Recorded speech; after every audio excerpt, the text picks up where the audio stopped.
Mga kapuso, nandito pa rin po tayo ngayon sa shoe capital of the Philippines, ang Marikina. At nandito po tayo sa isa sa pinakamalaking shoe factory dito po sa kanilang lungsod. At kanina binanggit na po natin yung ilang mga school shoes na talagang ang range po ay nasa 750 to 800 pesos. Yan po, buy one, take one na po yan. Kaya dalawang pares na mabibili nyo sa ganung halaga.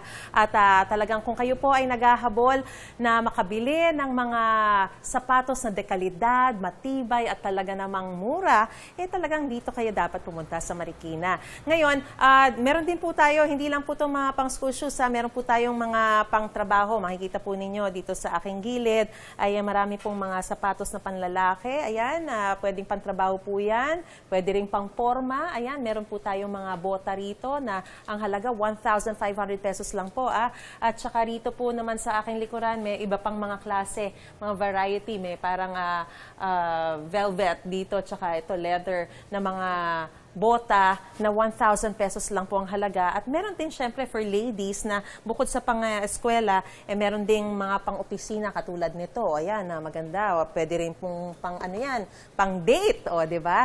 Tsaka bukod po dyan, meron din po rito mga mabibili na mga belts, ayan, mga lahat gawa sa leather po yan. So, nandyan po yan, iba't ibang mga sizes, 450 pesos lang po ang halaga. Ngayon, kung gusto nyo, iba naman, mga iba't ibang klase ng mga sandals, meron din po rito. So, yung mga halaga po niyan, yung mga sa kids, again, gaya ng binanggit ko kanina, nasa 750 to 800 pesos, buy one, take one na po yun. Yung sa adults, merong 1,000 to 1,500.